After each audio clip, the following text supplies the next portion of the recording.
셀트리온만큼 사실 R&D 쪽에 투자를 많이 하고 매년 신약을 만드는 회사도 그렇게 많지 않다라는 점, 그런 바이오시밀러에서의 좀 노하우를 가지고 있다라는 점, 지금 가격도 전 전혀 나쁘지 않다라고 봐요. 이제 셀트리온의 60선 같은 경우가 이제 17만 5천 원 라인 부분인데 해당 부분을 좀 지지를 못하면 일단 제가 말씀드렸던 밴드로 들어올 확률이 굉장히 높거든요. 그래서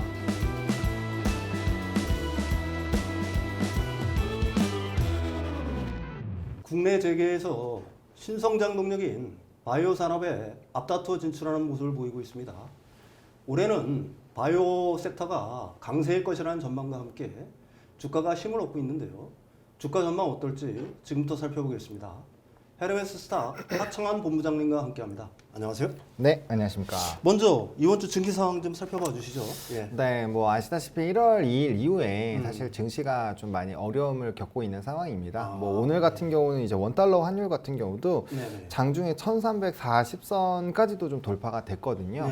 그러니까 사실 이제 환율에 대한 부담감이 상당히 좀 높아지고 있는 상황이고, 제가 이전에도 환율이 좀 가파르게 올라오고 있는 부분을 계속 좀 언급을 드렸거든요. 그러니까 이 부분에서의 좀 외국인의 수급 이탈이 좀 더 가속화될 수 있다라는 부분들 좀 참고해 보시면 좋을 것 같고, 전반적으로 투심 자체가 굉장히 안 좋습니다. 뭐 지금 상승 종목 수가 뭐 다 코스피 코스닥 합해봐야 300 종목 조금 넘고요. 하락 종목 수가 2,000 종목이 넘기 때문에 상당히 좀 투심 자체는 얼어붙어 있는 상황이고, 뭐 연준의 이제 좀 매파적인 발언들 좀 일부 있었고요. 그다음에 지정학적 리스크가 워낙 확대가 되고 있다 보니까 그런 뭐 전반적인 상황들이 사실은 우리나라 증시를 좀 짓누르는 그런 요인으로 작용을 하고 있다 정도로 말씀을 드리겠습니다. 일단 제약 바이오 관련 이슈에 대해서 살펴보죠. 오리온이 레고캠 바이오를 갖다가 인수했다는 소식이 들려오고 있어요. 이런 어떤 인수의 어떤 소식들이 사실은 이들 기업에 대한 어떤 주가 전망, 네.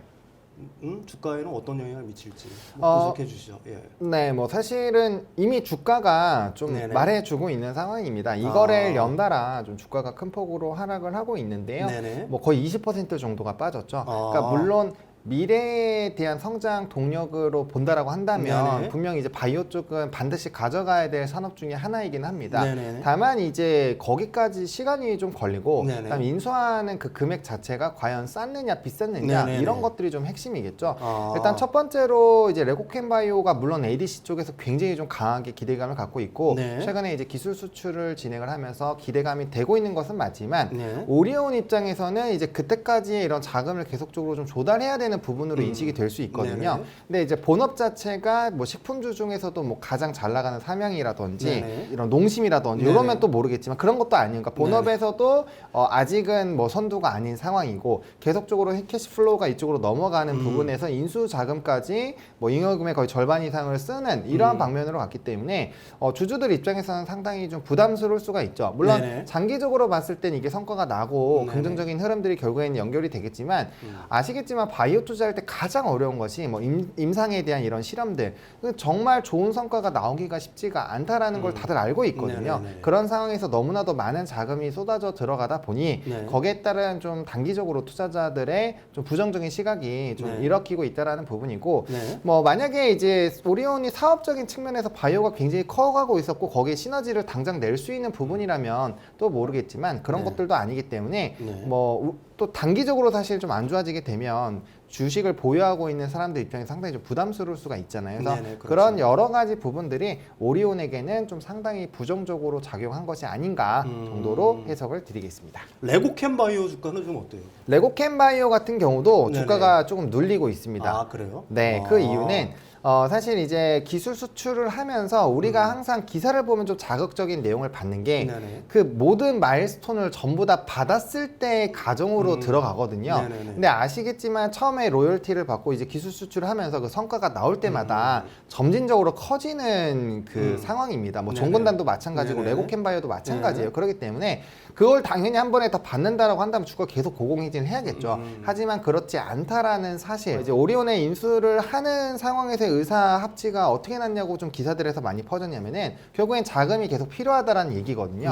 그러면은 앞으로도 자금 조달을 하기 위해서 뭐 물론 오리온에서의 자금이 따라서 나올 수도 있겠지만 유상증자에 대한 가능성을 또 배제할 수가 없거든요. 그러니까 그런 부분에서 있다라고 한다면 주가가 이런 좀 긍정적인 이슈로 이미 단기적으로 좀 올랐기 때문에 그런 부분에서는 좀 부정적인 차익 매물이 뭐 사실 충분히 나올 수 있는 상황이다라고 보시면 좋을 것 같습니다. 한편 셀트리온은 지주사인 그 셀트리온 홀딩스가 미국 나스닥에 그 상장한다는 소식이 들려오고 있어요. 셀트리온 전망 어떻게 보고 계신가요? 일단 셀트리온에 대해서 전 되게 긍정적으로 보고 있는데요. 그래요? 일단은 뭐 연말에 좀 올라오고 나서는 제가 좀 단기적으로 좀 부담스럽다라고 말씀을 드린 바가 있기는 합니다만 어쨌든 지금 이렇게 눌리고 있는 거는 이제 신규 물량, 이제 합병하면서 나왔던 새로운 신규 물량들이 좀 나오고 있다라고 보시면 좋을 것 같고 뭐 일반적으로 신규 상장주가 지금은 뭐 이제 400%까지 상당히 열리다 보니까 좀 다른 움직임이 테마성으로 많이 만들어져 있긴 합니다만 원래 통상적으로는 신규 상장주가 상장하고 하루 이틀 뭐 웬만하면 열에 9은 그렇게 상승이 나오다가 그다음부터 쭉쭉쭉 밀리죠. 그다음에 뭐 보호해서 물량 풀리면서 어느 정도 6개월 정도 힘들다가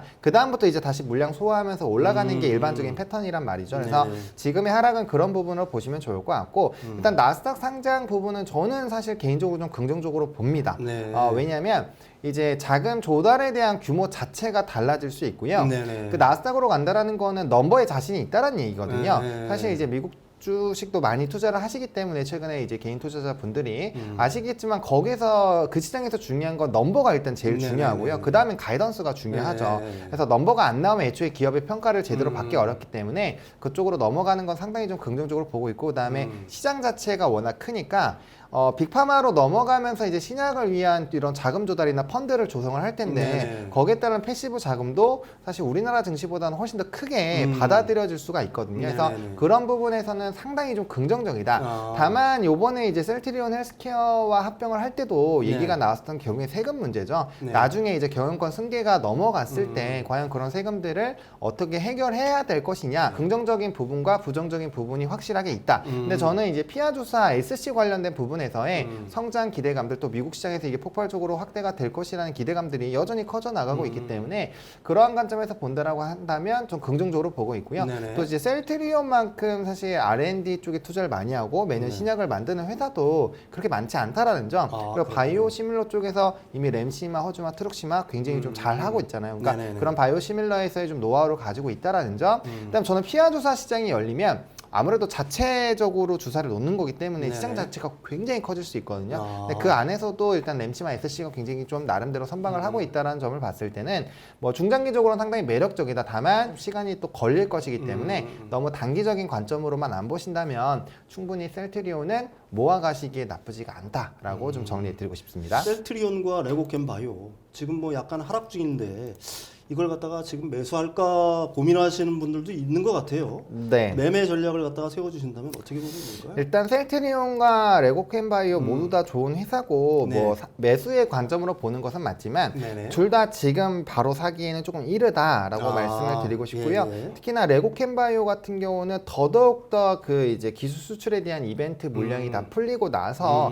그 다음에 접근하셔야 되기 때문에 조금 더 시기적으로는 레고캠바이오를 더 있다가 사시는 게 맞습니다. 그리고 셀트리온 같은 경우는 사실 뭐 우리가 2년, 3년 이상 끌고 간다라고 한다면 지금 가격도 전 전혀 나쁘지 않다라고 봐요. 근데 단기적으로 이제 물량들이 좀 소화가 되고 있는 상황이기 때문에 통상적으로 이게 이제 아무래도 한 2주 정도는 이 상장 이후에 적어도 이 흐름을 봐야 되고 거기서도 지금 하락이 나오면은 또 막판에 들어왔었던 물량들도 나올 거기 때문에 거기 때문에 좀 소화 과정이 필요하거든요. 그래서 최근에 좀 지지가 나왔던 가격 라인들이 좀 중요한 라인이 15만 5천 원 라인이에요. 그래서 이 라인부터 이제 17만 원대 초반까지 좀 분할 매수의 밴드를 잡으시고 해당 가격대가 들어와야 된다라고 말씀을 드리고 싶고요. 뭐 여기까지 무조건 떨어진다가 아니라 여기까지 들어왔을 때 좀 분할로 보시면 좋을 것 같고 일단 그렇게 말씀을 드리는 이유가 이제 셀트리온의 60선 같은 경우가 이제 17만 5천 원 라인 부분인데 해당 부분을 좀 지지를 못하면 일단 제가 말씀드렸던 밴드로 들어올 확률이 굉장히 높거든요. 그래서